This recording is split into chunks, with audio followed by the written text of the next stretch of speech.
A drunk passenger tries to harass a sleeping blind woman, not knowing she's resting on a Mafia kingpin. It was past midnight on the F train. Patricia, completely blind, had passed out from sheer exhaustion right onto the lap of a stranger. When a drunk guy in a football jersey leaned in to bother her, the stranger didn't say a single word. He just slowly turned his head, revealing the throat tattoos of the city's most feared mob boss. The train went dead silent, and nobody dared to breathe for 11 stops. All right, guys, you and I are going to jump right into this absolute madness, so stick with me here. Look at Patricia. Homegirl is quite literally fighting for her life every single day. We are following her beat-up shoes, just tapping out this crazy, rigid rhythm. 47 steps from the diner door to the first table, 11 to the coffee pot. 4 steps left, dodging that one busted tile. She memorized the whole layout just to keep her sanity in check. But the subway? That is a whole different beast. It is a total sensory nightmare of rustling bags and cheap nail polish. The city just rips her boundaries away, leaving her wide open to absolute creeps. It really shows you something deep. Sometimes trauma forces us to build these massive, invisible walls just to survive an average Tuesday. Let us zoom out for a second and take in this scene. Pure exhaustion leaves your body dangerously open to getting played. Patricia is practically dead on her feet, gripping that freezing metal pole with her wooden cane jammed between her shaking knees. She is counting confinedly 14 agonizing stops until she can finally crash in her empty room. Her brain is totally blocking out the burning pain in her feet after working a brutal double shift, dealing with absolute trash customers who tossed her a tip just to feel better about themselves. $61. She counted those crumpled bills twice. It is honestly a tragic survival routine. We all try to create these tiny, predictable habits when we feel like we are drowning in a world that asks for way too much. Look at the brutal math of being totally broke and how it crushes a person. Her electric bill is $78, but she only has 61 to her name. Just 12 stops left when the universe completely betrays her. The train violently jerks sideways, totally shattering her little safety bubble. Her numb fingers slip off the metal rail, and her cane clatters to the floor. Now watch her reaction right here. Anyone else would flail around to brace themselves, but Patricia just lets herself fall. She is so used to getting rejected that she refuses to grab onto a stranger and cause a massive scene. She literally surrenders to gravity. It hits hard, honestly. Sometimes people will willingly take a physical beating just to avoid the suffocating weight of public pity. Come with me on this one because the harsh smack of the floor never actually happens. Instead, she crashes right into this absolute brick wall of a guy. It is pure warmth and the feel of insanely expensive wool against her face. She starts stammering a panicked apology, trying to pull away. But her exhausted body straight up betrays her. Her aching muscles just melt into the heavy safety of this stranger. Then his massive hand drops onto her shaking shoulder. He is not holding her back, he is claiming her with the terrifying confidence of a guy who never hears the word no.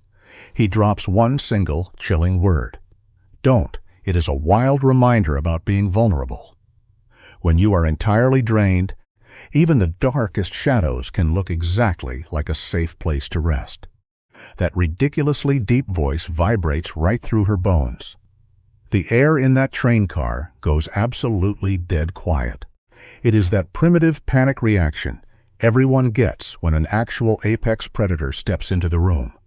But Patricia cannot process the threat at all. She cannot see the insane, violent ink crawling up his throat, or those brutal Mafia syndicate tattoos stamped across his knuckles. Every other hiding behind his phone, the guy across the aisle is practically hiding behind his phone, and a couple near the doors are shrinking away in pure fear. she is completely blind to the absolute monster holding on to her. It is such a haunting reality check for all of us. Sometimes, our failure to see the full picture can lead us straight into the waiting arms of massive danger. This is where the absolute craziest plot happens. All Patricia picks up on is the totally deceptive gentleness of his hand. Throwing her survival instincts out the window, her exhausted brain completely fails to hit the panic button.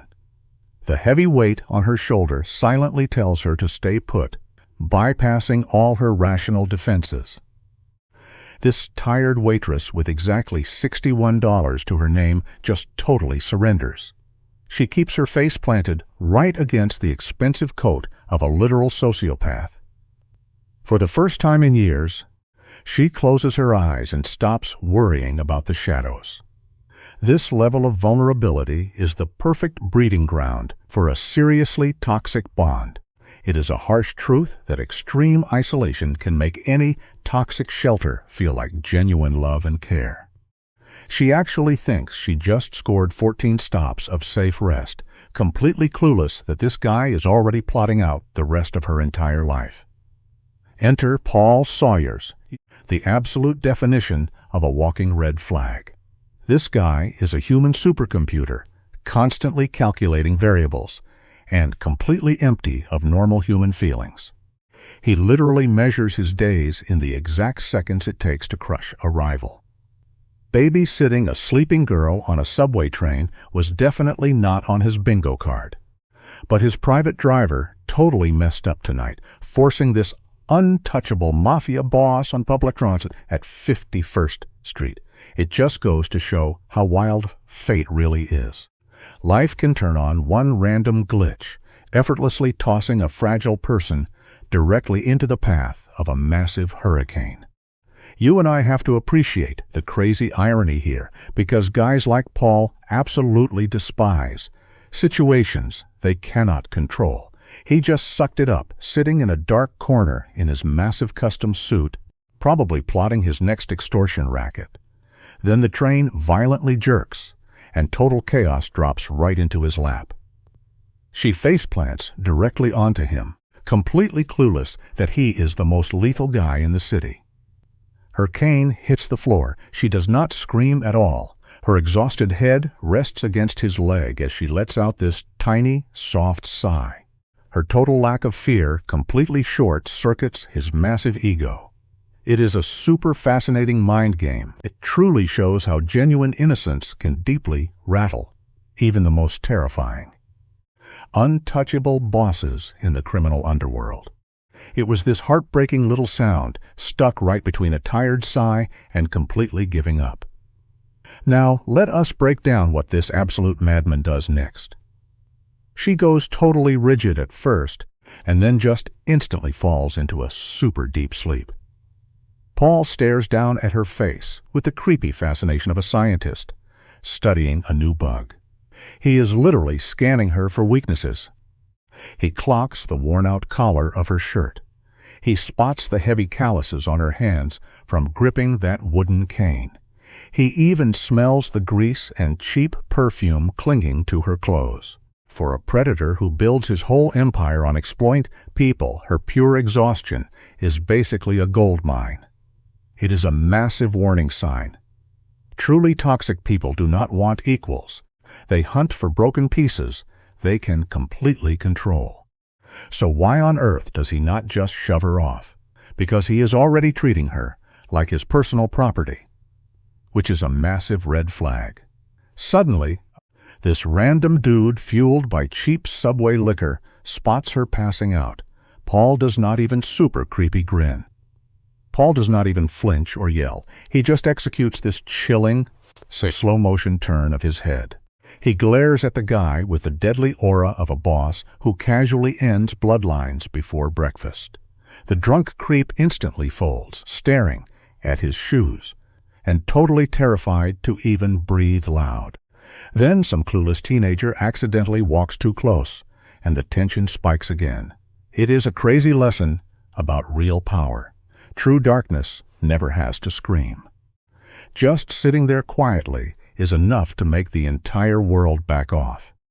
This poor kid is just riding the late train, but Paul expects everyone to follow his rules. He literally just lifts a single finger and points to a pole across the aisle. The teenager scurries over instantly, trusting that primal gut feeling to run from danger.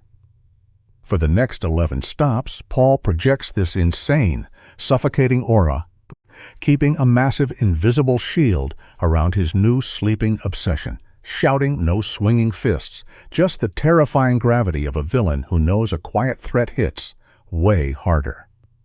Meanwhile, Patricia totally misses her stop, and this guy is already memorizing her home address from her bag. It is a seriously spooky reality check. The worst predators do not always snatch you up fighting. Sometimes they just sit back and watch you sleep past your only safe exit. We need to look closely at this final moment together. She has an emergency card taped to her cane, but she is still totally knocked out against his chest. When the train hits the end of the line, a janitor walks up, takes one terrified look at Paul, and literally nopes right back into the shadows. Sitting in that dead quiet train, Paul analyzes her like she is a corporate buyout. She is not a threat, and she has zero money. She is just a fragile human who crashed into him without a single hidden motive. In his paranoid mafia lifestyle, everyone always wants something. Finding someone this pure is the absolute ultimate trigger. It leaves us with one terrifying life lesson. Absolute innocence is basically a giant magnet for the darkest, most incredibly possessive obsessions. Look at this, guys. There was zero big brain deception here. She literally just crashed hard. Paul whips out his phone, dead pale, and orders his ride. Bro just sits there in the dead quiet, watching her breathe until a black sedan rolls up. It is wild, but it teaches us a harsh truth. When you are entirely starved for peace, you will easily fall asleep right inside the jaws of a trap. He scoops her up like she is made of glass, terrified to wake her. His watch hits 1:07 in the morning. 41 minutes gone. He is already packing her up like a stolen prize, completely wiping out her freedom. When Patricia finally opens her eyes, the very first thing she notices is this insanely heavy, crushing silence. The scene opens on pitch-black darkness, and instantly you know something is way off. This is definitely not the gritty trash heap she lived in on Delancey Street with the busted pipes and thin walls. Nah, this silence is heavy, completely fake, and bought with mafia blood money. Patricia starts waking up, and her maid instincts kick in the second her fingers touch the bed. We are talking God-tier Egyptian cotton. It totally swallows her whole, acting like a paralyzing debuff to keep her quiet. She just got dropped directly into a solid gold cage. It hits hard because it is a lesson we all eventually learn. The traps that actually catch us are never the ugly rusted ones. They are spun perfectly out of the exact comfort we have spent our entire lives begging for. Let us break this insane shot down, guys. Patricia is totally frozen on that mattress, stuck in pure survival mode. Since she is blind, she scans the room like a top-tier detective. She catches the icy blast of AC and the flecks of expensive cedar wood.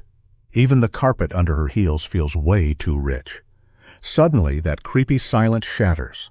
The boss speaks from the shadows, his voice buttery smooth with the terrifying patience of a hunter who already secured the win.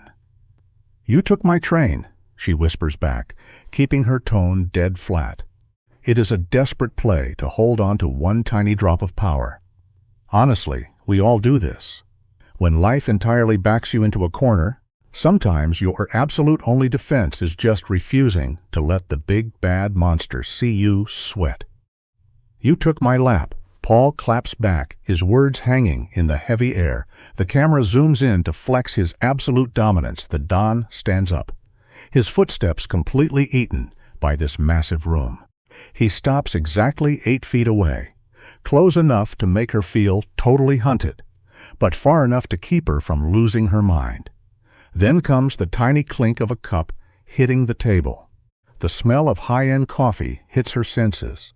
Bro is setting a psychological trap to lower her guard. "There is a contract on the table," he says with zero emotion. But our girl stays frozen.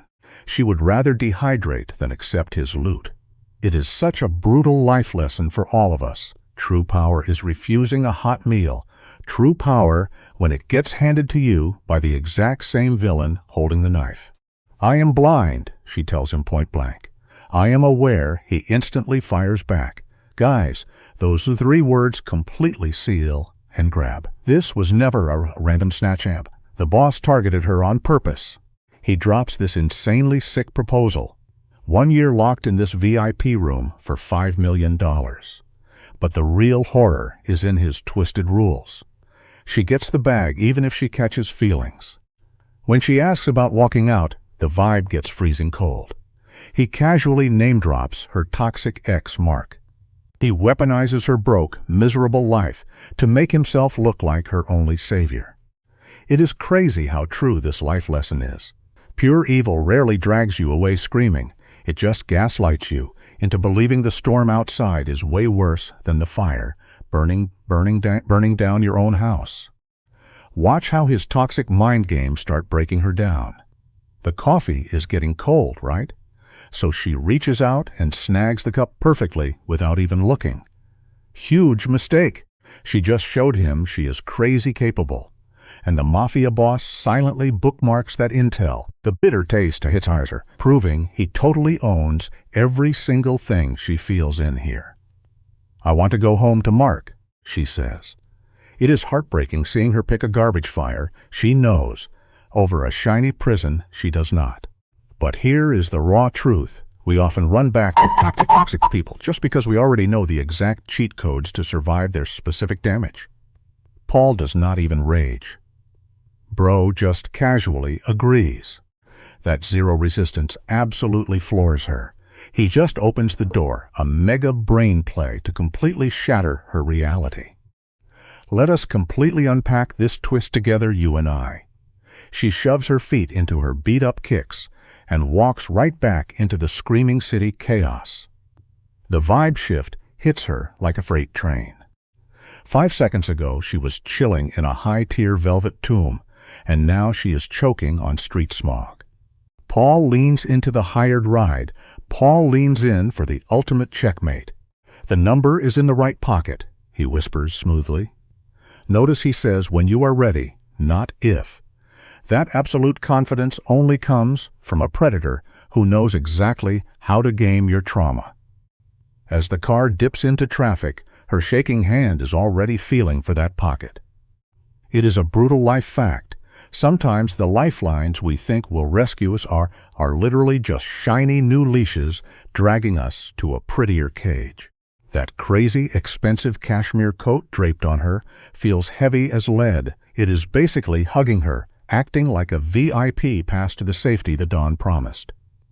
For 7 whole blocks, she physically forces her hands to chill in her lap, completely fighting the urge to check the pocket. But her own brain is throwing her under the bus. She cannot stop comparing Paul's peaceful mansion to the cheap booze and toxic rage waiting at her ex's dump. Right at the 7th turn, her willpower just snaps. Her fingers slide down, tracing the premium paper of the Mafia card. She just holds it, totally paralyzed. Honestly, life teaches us fast. People will grip a beautifully wrapped bottle of poison with both hands, simply because the actual cure feels way too terrifying to drink by yourself. Check this out as she pulls up to the rusted door of her dumpster fire. Life. Every move she makes screams pure survival instincts. She totally skips the metal lockbox and digs her spare key out of the nasty dirt because a lockbox clicks. And that tiny noise is enough to aggro the toxic final boss waiting inside. Grabbing that dirty key buys her exactly 3 seconds to breathe. She presses her face to the busted door, using her super hearing to scan the vibe. A sports game is blasting. A heavy glass smashes on the table. The air is ridiculously thick. It hits you with a painful, hardcore truth. A home is supposed to be your ultimate safe zone, not a sweaty psychological war zone where you are constantly bracing for the next explosive rage quit. The busted knob turns and the door groans open to reveal her scumbag ex breathing heavy. "Where have you been?" Mark barks from the shadows like an absolute demon. Bro is not even asking. He is just launching a mental ambush. Watch her face instantly go completely dead, locking away all the panic so he cannot feed on it. That trash sofa squeals as he shifts around. "I got stuck on the train." She lies smoothly, keeping her voice totally flat so he has zero ammunition to blow up over. He mocks her excuse, twisting her words to make her feel tiny, then demands her daily cash drop. She only pulled $61, but the quota is $78. It is a massive reality check. Being financially locked to someone is easily one of the most brutal chains human garbage can ever slap on you. The dead silence in that room is literally sweating toxic energy. Mark suddenly slams his glass down, a massive, violent crack that makes her flinch hard. Total warning shot behavior from a classic bully. He whines about being hungry, to blame his own laziness entirely on her. When she quietly offers to cook, the guy just drops this nasty mocking laugh. She launches her blind routine. 14 exact steps to the crusty counter, 7 to the stove. She glides through the dark like a tragic NPC haunting her own terrible life. But while running the tap water, she just freezes. The whole vibe in the apartment just hard-shifted. Listen, the biggest survival lesson you can ever learn is to never ignore your gut alarm. Trusting that internal radar is sometimes your only defense. Stick with me here, guys, because this is the exact moment the whole power dynamic shatters. She is frozen solid, scanning the room like a bat. She picks up the fuzzy static of the TV and Mark's nasty, heavy rage breathing. She gets hit with the smell of cheap, greasy takeout he stuffed his face with while she was out hustling. But wait, underneath that garbage smell, her radar locks onto something insanely out of place. A scent that absolutely does not belong in this trash heap. She turns in slow motion. She sneaks toward the sofa like she is creeping up on a literal cobra. The camera zooms way in on her shaking hand as she feels around the ripped cushions. Life drops a massive truth bomb right here. Sometimes the tiniest glitch in the matrix is the exact spark you need to finally wake up and snap your own chains. Listen, you and I are going to break down this absolute madness together. Her fingers barely brush against some random, expensive cashmere on her chair. Then she catches the scent. Boom! Heavy designer perfume totally invading her busted apartment. Another girl was chilling in her safe space. But does she start throwing hands? Nope. Her face goes straight up stone cold. Zero cinematic tears. This is the wild reflex of someone who learned the hard way that showing weakness just gives the enemy a free win. She swallows that toxic grief like a champ, completely refusing to let the monster sitting 3 feet away see her sweat. The life lesson here is real. Sometimes the loudest screams are hidden behind total silence, and basic survival means keeping your poker face locked down. Patricia whispers she is going to bed, tossing those words into the insanely heavy tension of the room. And Mark? Bro gives her absolute radio silence. That quiet disrespect is a literal finishing move. She drifts into the pitch-black bedroom, grabbing the tiniest corner of the mattress, staring at the ceiling to touch the blanket. That is when she finally cracks. That is exactly when she finally cracks. It is not the cheating or being totally broke that wrecks her. It is the soul-crushing vibe of being completely invisible. She has been grinding for a relationship that flatlined years ago. Guys, the ultimate life lesson here is harsh. You have to stop holding on to a familiar cage just because you know the lock and finally walk away so you can breathe again. We get this tight shot and things are getting crazy. Patricia slides her fingers into her coat and brushes against that thick business card.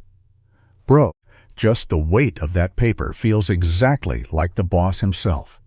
It is dripping with the alpha energy of a guy who runs the whole city. Outside, the dark streets are hissing in the rain.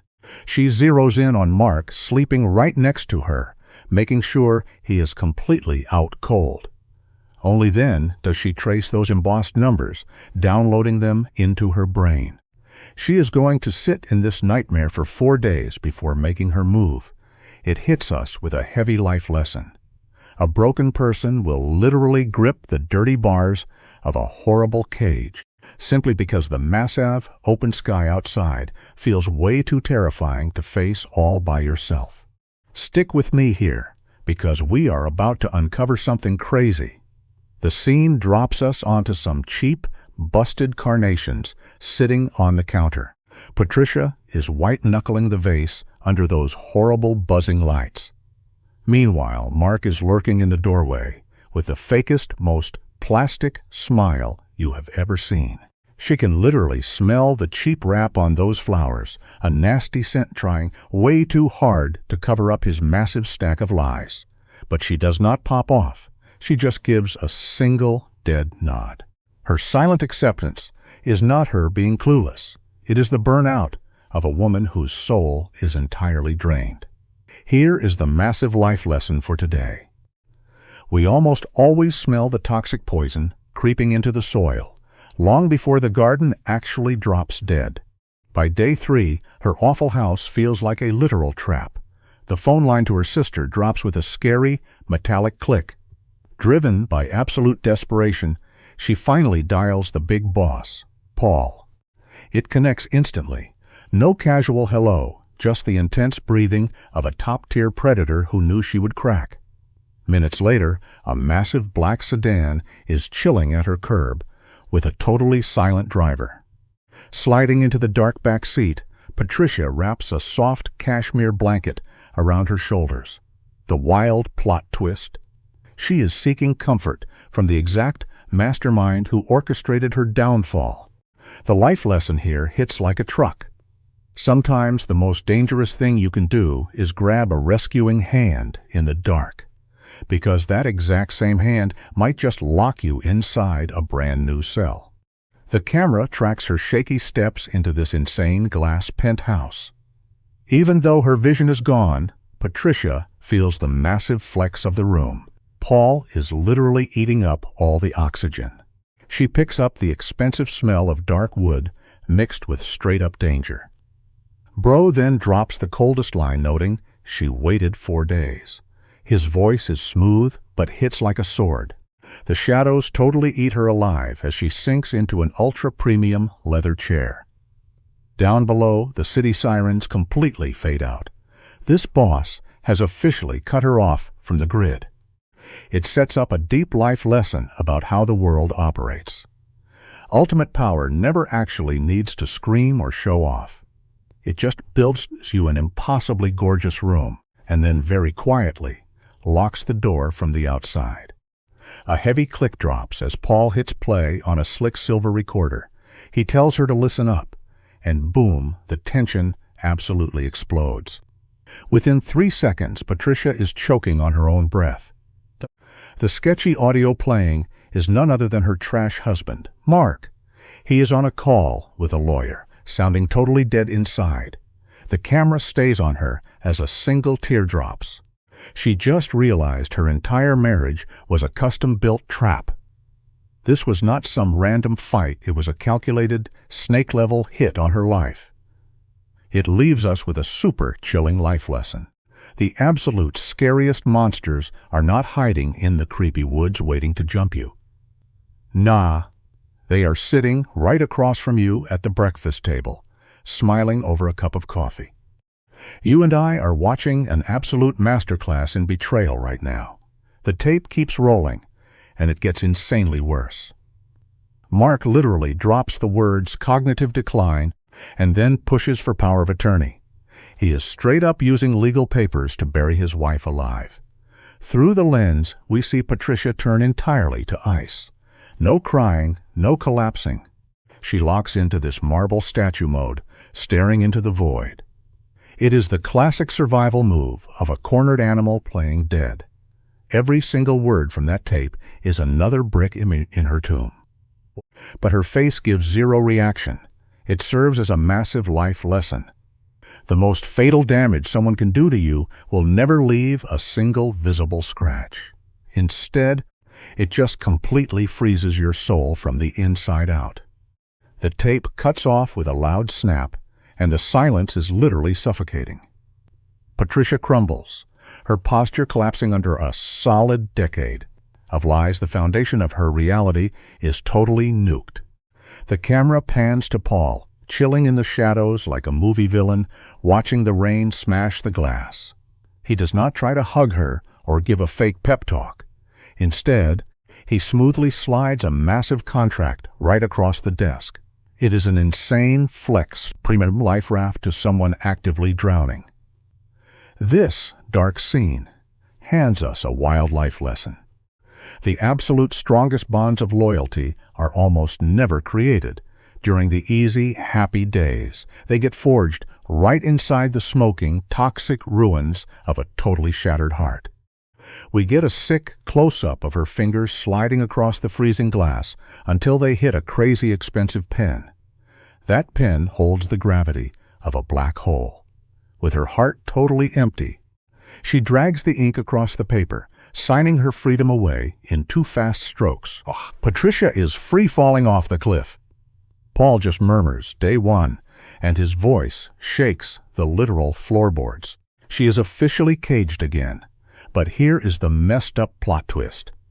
The calculated vibe of this high-rise actually feels way safer than the fake house she just escaped. It brings up an ultimate tragic life lesson. When your spirit gets completely grinded into dust, just knowing the exact measurements of your brand-new prison can trick your brain into thinking you are finally safe. Let us look at this piece by piece, shall we? The screen fades in and out, showing 3 totally agonizing days going by. Patricia is floating through this mega penthouse like an absolute ghost. Walking barefoot, she counts every single step, trailing her hands along the icy walls. She is memorizing the echoes in the kitchen and clocking the exact sound of the study door. But mostly, she tunes into that insane electric energy that spikes whenever Paul enters the chat. She is literally hacking her own broken brain to survive the vibe of a brand new alpha predator. It shows us a beautifully dark life lesson about human nature. We have this absolutely wild ability to survive the most terrifying situations, just as long as we can memorize exactly where our new walls are hiding.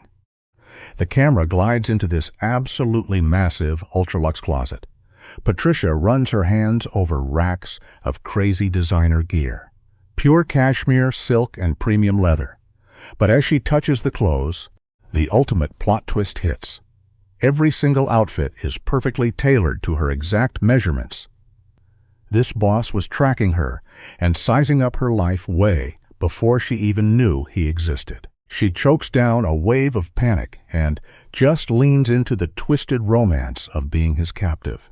She decides to become a total phantom, blending right into his billionaire lifestyle. It leaves us with a painfully real life lesson about manipulation. The absolute deepest level of control never hits you like a violent shove. Instead, it always sneaks up on you as a warm, heavy coat, gently wrapped around your freezing shoulders. 2 whole months just poof, gone. Picture this. The camera pans to this massive oak door swinging open into a shady, windowless room. Paul drags Patricia inside, not giving her an ounce of comfort.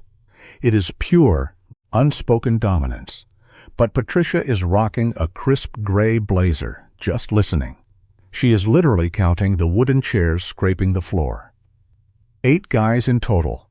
The room straight up reeks of cheap cologne and dirty money. Stick with me here, because this is where she flips the script. She pours some ice water and just fades into the background like an absolute ghost. It is a crazy life lesson, honestly. When you get tossed into a pit of starving wolves, the smartest move is making them forget you even have teeth. Don't flex until it is time to bite. The camera slides over these hardened mafia dudes. They take one look at her unseeing eyes and instantly write her off as some helpless doll. To them, a blind woman is just another flex for Paul to show off.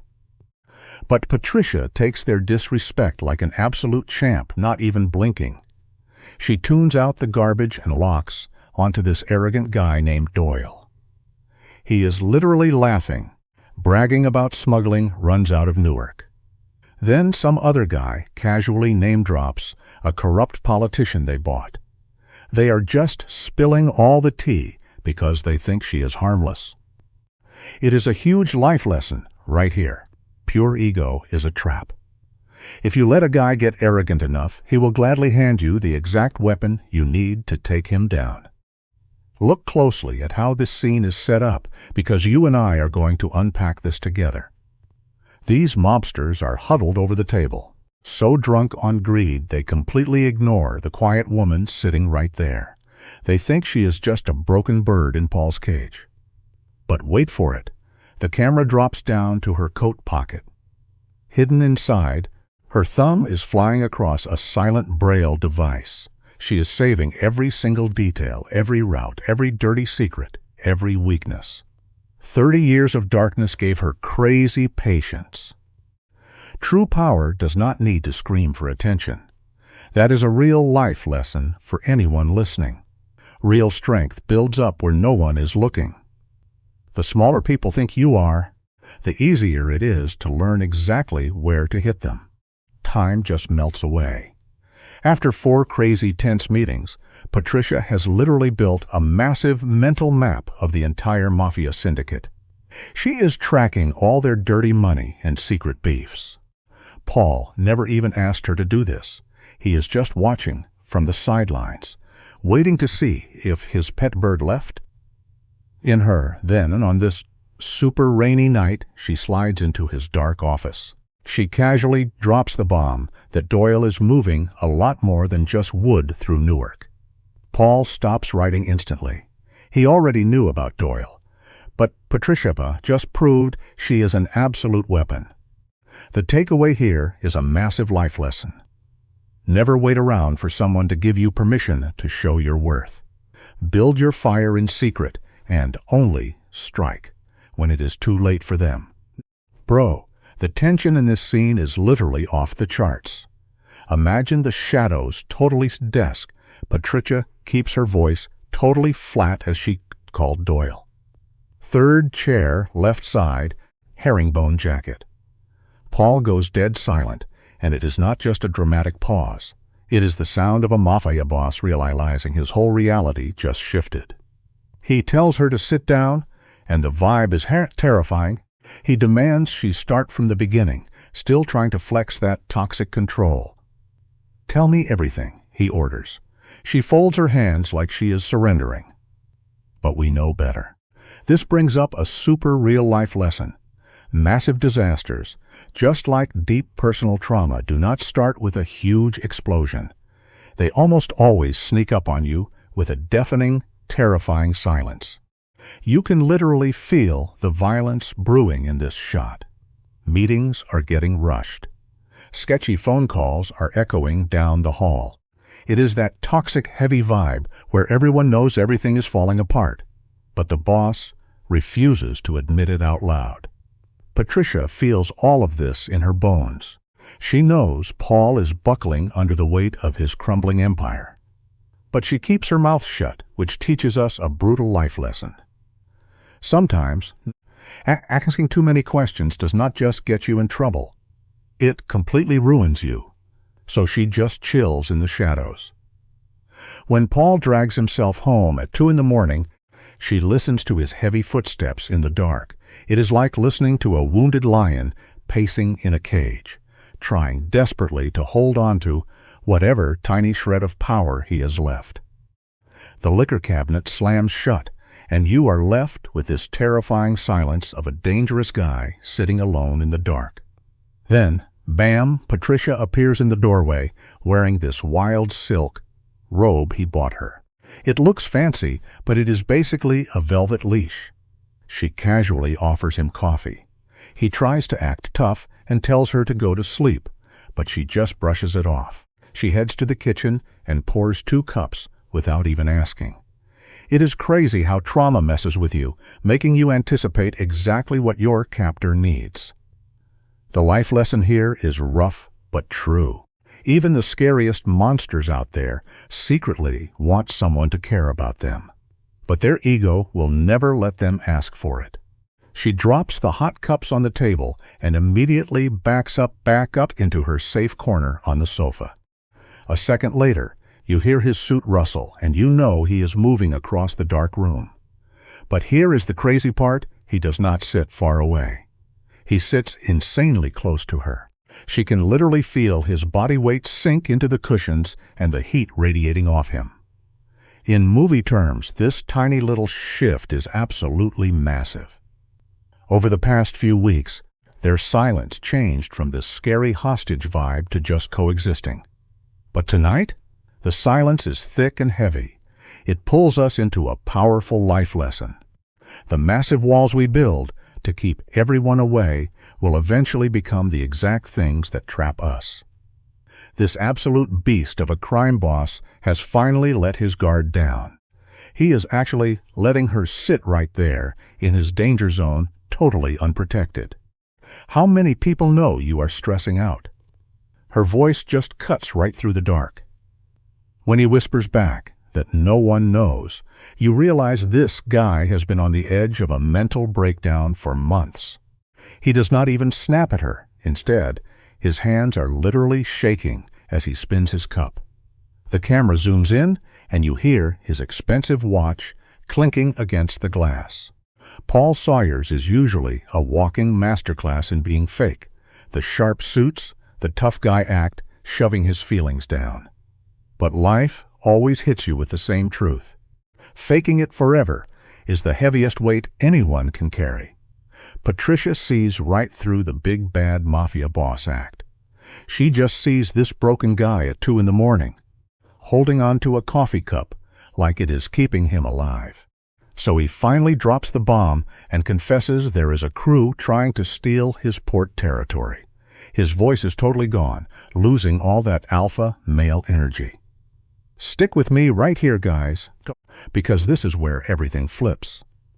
You are hearing pure panic leaking out of this boss. He is completely exhausted from the paranoia of knowing his own crew is hunting him. Patricia realizes just how crazy isolated this man is, and honestly, it points to a brutal life lesson. Real loneliness is not just being by yourself. It is sitting in a room full of people who are praying for your downfall. You hear a police siren fade out in the rain outside. He tries to act like he does not want her pity, but it is such a lie. She calmly puts her cup down, dropping all her tension to match his surrender. For 4 crazy months, this messed up psychological bond had been growing between them. It all happened in the dark, built on these quiet little routines and the insane fact that this monster finally let his guard down. It is such a dark twist. The hostage literally becomes the only safe space for the guy keeping her trapped. "You do not have to handle this alone right now," she whispers. He just freezes for what feels like forever. Then, boom, the camera catches his armor, totally shattering. You hear the leather couch creak as he finally just slumps over. He does not even say a word. It is a wild life lesson and a harsh irony.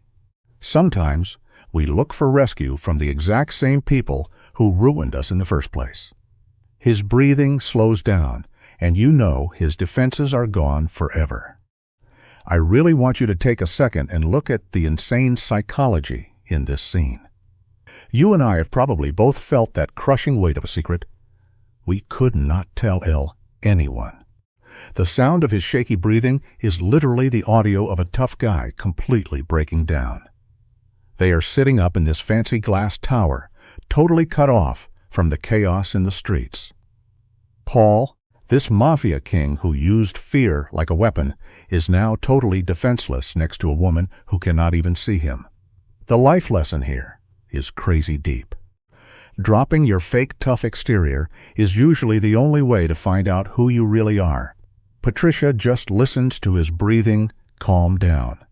This is not some cheap movie magic. It is the twisted result of their trauma bond, and the most real moment they have had in years. Let's be real for a second, you and I. Patricia keeps her wildest thoughts buried way down deep while the coffee turns to ice on the table. Nobody is talking, but peace is just a total fake-out when you're dealing with the Mafia underground. Long before the giant dudes with guns even flinch, she feels the air pressure drop.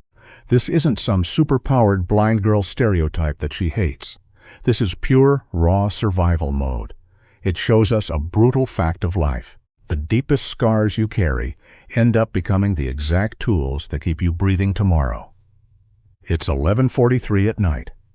She is frozen in the boss's study, her brain acting like a military radar. The hit squad is already inside the fortress, and they didn't knock on the front door. The absolute nightmare has just begun. A heavy vibration starts echoing up from the utility shaft, exactly 2 floors beneath their fancy golden penthouse cage.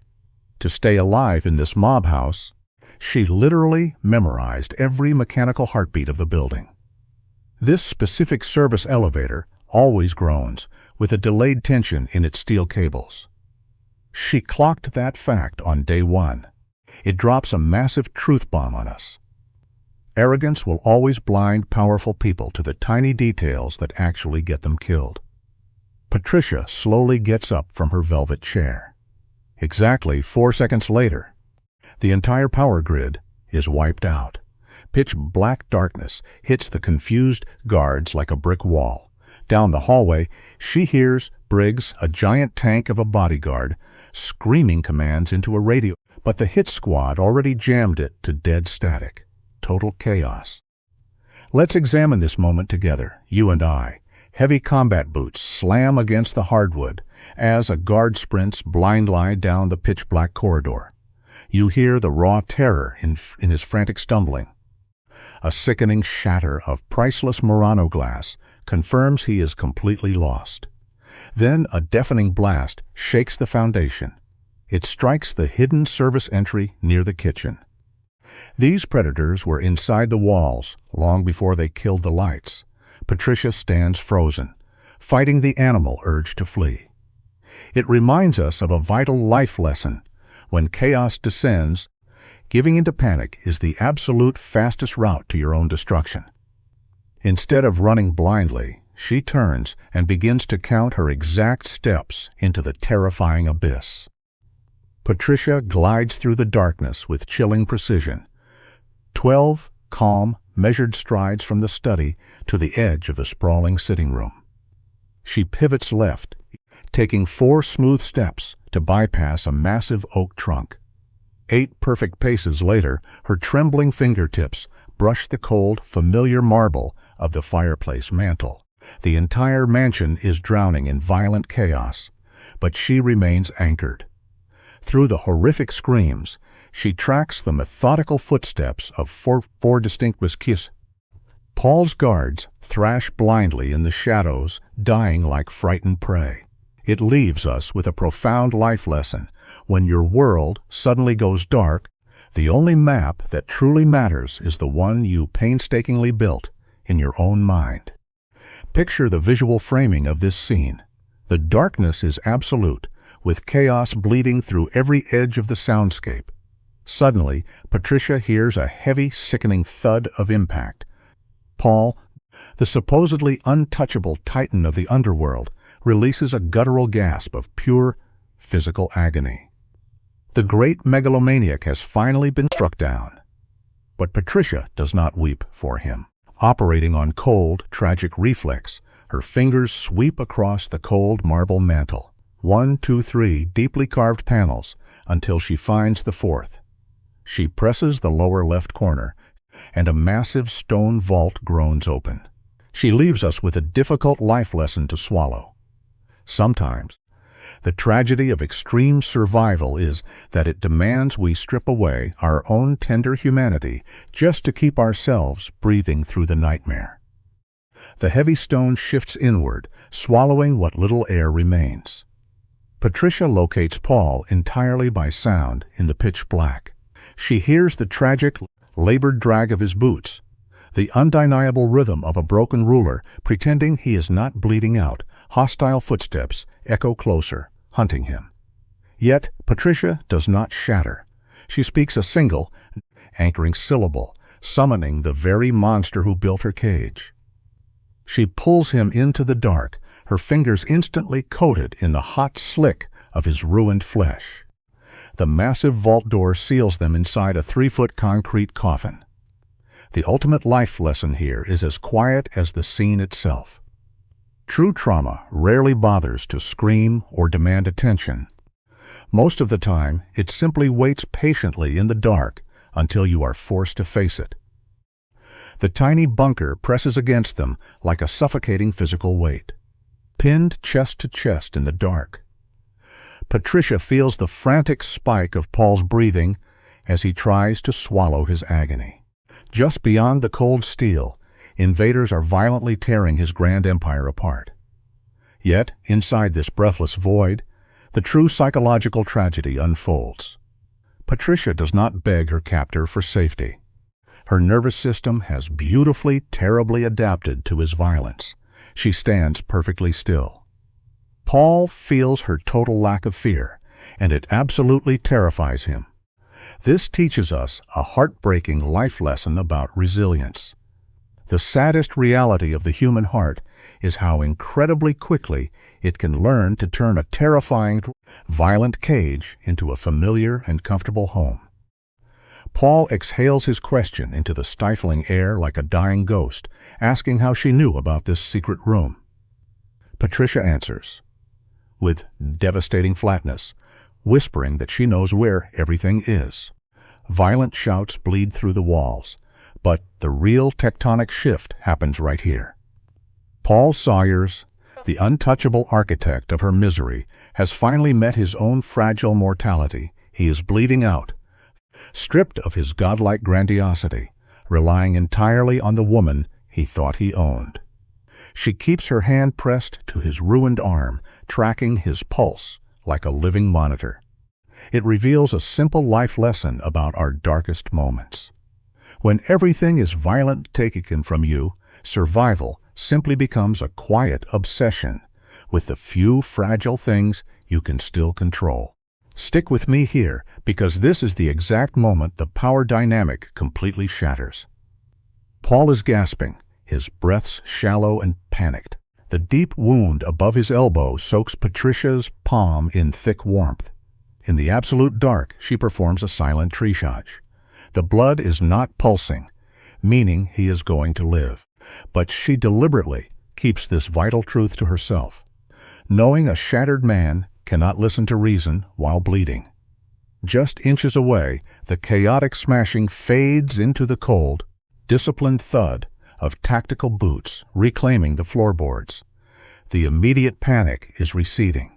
We can draw a powerful life lesson from this tension. The beautiful truth of any nightmare is that our own fear always broadcasts a much louder echo than the actual reality of the threat itself. The narrative camera pushes in on her face, pale but terrifyingly calm. She calculates the footfalls above 4, maybe 5 men. The shock of the ambush has faded, replaced entirely by cold muscle memory. She tracks the violent choreography through the deep vibrations rattling against her spine. Her mind wanders to the expensive Venetian plaster behind her head, applied in 7 obsessive layers. It was the ultimate monument to Paul's desperate need to control everything. Now that monument is shuddering under the boots of armed men. It serves as a stark, meaningful life lesson for all of us. No matter how much wealth and power we use to build our safe sanctuaries, it only takes a single spark of chaos to turn them back into primitive, violent hunting grounds. In the suffocating darkness, the wounded apex predator finally stirs. Paul attempts to shift his heavy frame, but Patricia's fingers immediately dig into his bicep like iron claws. She hisses a single, commanding word. Amazingly, the great tyrant freezes. He does not surrender out of submission, but out of a tragic realization. The woman he broke is now the only one who can see in the dark. They are trapped in a concrete box, yet the invisible crown has quietly passed to her. Months ago, she memorized every survival tool on these shelves, using only her fingertips. She teaches us a profound life lesson about endurance. Real authority is rarely freely given away by those who hold it. Instead, it is patiently, quietly gathered in the dark when nobody is looking. The camera acts as her mind's eye, expertly mapping the pitch-black shelves. A medical kit sits on the second tier. There are 2 flashlights she refuses to touch, knowing a sliver of light beneath the steel door invites certain death. In this breathless intimacy, she studies the ruined titan beside her. Paul has always been a creature of pure, kinetic violence. Right now, his absolute stillness is terrifying. He feels like a live bomb locked inside a velvet box. Yet, fighting every toxic instinct he possesses, he finally surrenders control to her. It is a devastatingly poetic shift that leaves us with a harsh life lesson. True survival often demands that we completely burns down that usually foolish pride that usually keeps us standing. Listen, guys, you and I have seen this exact crazy Uno reverse card before. Patricia takes in his quiet surrender, and honestly, she is not cracking a smile. Flexing as the boss of your own personal nightmare is no flex at all. Outside that heavy steel door, a sharp voice cuts through the dust. The massive front doors slam shut as the enemy squad completely dips out. Soon the deep rumble of Briggs echoes through the hall, letting them know the perimeter is officially locked down. The bloody shootout totally evaporates. Patricia goes full autopilot here. Her fingers blindly grab the medical case, pinning it to her hip to muffle the click. It leaves us with a real hard truth. When your world gets completely wrecked, having pure or iron discipline is the only thing that keeps you breathing. Look at this total power shift. She demands his busted arm with the absolute cold in a top he folds. And Paul Big Bad Mafia King drops his ego and hands over his bleeding arm. Patricia grabs it, tracing the shredded muscle like she feels absolutely nothing. That is the dead inside energy of someone who realized, miles back, that no white knight was coming. The wound is nasty, but he is not dying today. She wraps him up with total robot focus, completely ignoring the fact that she is patching up a literal monster. But his presence is still totally suffocating. She feels the heat off his skin, his heavy stare burning a hole right through her. Here is a wild lesson for life. Patching up the exact same person who keeps tearing your world apart is the absolute worst trap you can ever fall into. Let us break down this insane moment together. Paul is whispering into the pitch-black room, totally shook that she found him in the crossfire. His usual toxic boss voice is totally gone. Patricia just rips the bandage tight and drops a massive truth bomb. She knew his exact location because she spent months memorizing his every move. She read his arrogant playbook, knowing he always camps near an exit to look like the absolute alpha. The silence after that is pure gold. It is the sound of a fake god realizing he is actually mortal. He totally chokes, whining about how he swore to protect her. Patricia just hits him with a cold agreement without a single tear. The lesson here is brutal but real. If you want to outlive a total predator, you must quietly study their habits until you completely master their own twisted game. Her ice-cold response hangs in the dead air like a literal curse. Suddenly, 3 heavy knocks hit the steel door. Briggs is back. Patricia smoothly steps back, tossing the totally broken king a tiny scrap of his shattered ego.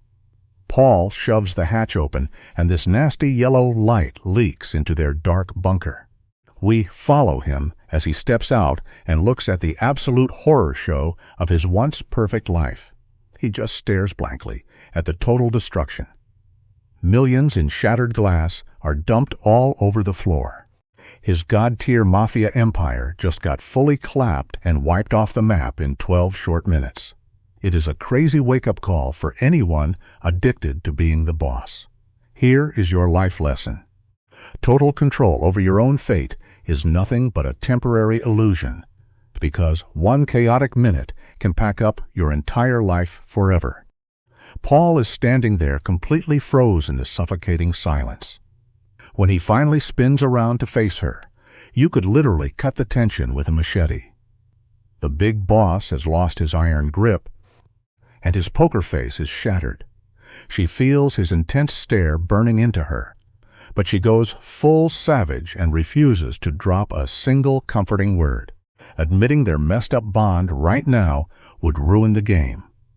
Instead, she casually steps out of the dark into the creepy yellow light of his wrecked empire. Her shaking hand runs along the busted wall until she grabs her cane. Then she stands next to her captor in the middle of the broken glass, completely silent. Here is the scary life lesson. Sharing massive trauma with someone creates a toxic chain way stronger than pure hatred. Standing in his own graveyard, he just whispers one word. Patricia, stick with me here, because you and I are going to unpack this mind game together. This scene is the ultimate showcase of a toxic trauma bond. He drops her name with that flat, deadpan voice every master gaslighter uses. Patricia turns toward the sound like it is second nature. Day 366 hits out of nowhere, like every massive plot twist does. For an entire year, she tracked the sun across the floor and memorized the guards walking, acting like a paranoid hostage. She literally downloaded the blueprint of this golden cage into her brain. This happens when someone gives up, stops plotting a jailbreak, and starts vibing with their own nightmare. The life lesson hits hard. Pure survival mode will literally trick your brain into falling for the exact same monster that is secretly tearing your life apart. She sat like an absolute statue when Paul strolled in at 9 in the morning. This guy moves with that terrifyingly smooth energy of a boss who actually thinks he plays God. He casually takes a seat across the massive table and drops something right between them. Patricia does not even flinch to grab it. She is totally frozen, fully conditioned into playing the good captive. He whispers that the 1-year deal is officially done and the hitmen are wiped out. He breaks down how he absolutely trashed Doyle's entire crew and forced the rival family to surrender. He reminds her she literally sat through 2 of those brutal shakedowns, and she just nods. Now she has a clean $5 million in the bank. Always remember this vital life lesson. What looks like a massive payday is usually just a sick, twisted display of pure psychological dominance. You and I are going to absolutely lose our minds over this part. Paul tells her the cash clears today, letting a massively calculated silence fill the room. He slowly slides the contract across the desk, telling Patricia she is officially free to bounce. Outside that luxury penthouse, the world is just living a normal day. You can hear taxi horns, completely clueless about the unhinged psychological hostage situation happening up in the clouds. Slowly, Patricia reaches her hand out. Her fingers touch the thick paper, feeling the exact creases from an entire year of staring at this twisted deal. It is a crazy detail. Here is the big life lesson. When you finally get handed your freedom after surviving pure hell for months, your brain panics and desperately grabs onto anything, physical, just to stay anchored in reality. Right at the bottom of that page is her signature, looking exactly like the scribble she made on day one while traumatized by those audio tapes. Holding that paper sends Patricia spinning straight back to her broke days on Delancey Street. She flashed back to that wobbly diner table and the sad $61 shoved in her apron. That entire old life was ripped apart by Paul, a ruthless mastermind who weaponized her blindness to gain an edge. She remembers waking up night one in his luxury bunker, surrounded by designer sheets and a dead silence that came with a massive price tag. She thinks about all those shady shipping deals she secretly wrote down in Braille. Here is the undeniable life lesson. When you are pushed into a corner by a total psycho, every single tiny detail becomes a weapon for your own survival. Let us look at this together. Patricia thinks back to that tiny panic room, and how the boss casually reached out his arm in the pitch black, and she did not even pull away. She is totally hung up on the way he whispered her name. Guys, we are looking at the final boss level of Stockholm Syndrome. Just like those crazy Mafia stories with Luca and Vittorio, she is confusing a predator with actual romance. She honestly thought he was truly seeing her. Her whole life, people stared at her with pity, but Paul threw this dangerous obsession her way, and it scrambled her radar. She tragically confused cold coffee and silent mornings for a real relationship. Here is your life lesson. Total isolation will completely fry your brain, making it dangerously easy to mistake a manipulative kidnapper for a true soulmate. We need to break down how this Mafia unmasked his absolute control. He literally filled her closet with outfits sorted by occasion, dressing up his crazy domination to look like he was just being a caring guy. He would sit in the dark at 2 in the morning, faking this calculated vulnerability. He knew exactly how much she could handle, because a top-tier predator always memorizes the prey. But stuck up in that penthouse, Patricia completely fell for the illusion. She tragically convinced herself that after 31 years of being invisible, she finally found someone who truly understood her. The absolute horror of a trauma bond is that you cannot unsee that fake reality. This life lesson hits brutally hard. Someone starved for real love will refuse $5 million just to keep holding on to a toxic, dangerously fake connection. Now we jump to this insane power play. Acting like she's taking back control, Patricia grabs the paper and rips the mob contract right down the middle. That thick paper fought back for a second, which is the perfect metaphor for her own totally wrecked defenses. She drops the torn halves on the desk, folding her hands like an ice queen. The room goes dead quiet. Paul whispers her name with that creepy villain voice, but she fires back, demanding he put it on the record that she knows what she's doing. She flexes hard, saying she might only have $5 to her name, but she holds more dirt on his criminal empire than anybody else. It teaches us a pretty sad truth. We try so hard to sound smart about our absolute worst choices, just so we can pretend we're still the ones steering the car. Listen to this totally twisted logic. She tells the boss she's staying because this is the one room where the dark changes nothing for her. This excuse throws a spotlight on a painful reality. People will literally trade away their real freedom just to buy a fake sense of belonging. Paul breathes out, looking like a Mafia conqueror who just won the war. His massive hand reaches over the table and covers both of hers. This is the exact same hand that pinned her down on a train. He holds her hand was protecting her. He holds off that word, totally flexing his physical dominance.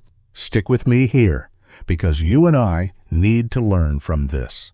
Real safety will always give you the power to walk right out the front door.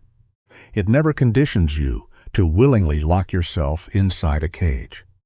In the craziest plot twist, she turns her hands over and grabs him back, sealing their toxic trauma bond. Cut off from normal society, Patricia sits trapped in this custom glass tower. She feels this chilling certainty in her bones, completely delusional, believing she's exactly where she chose to be.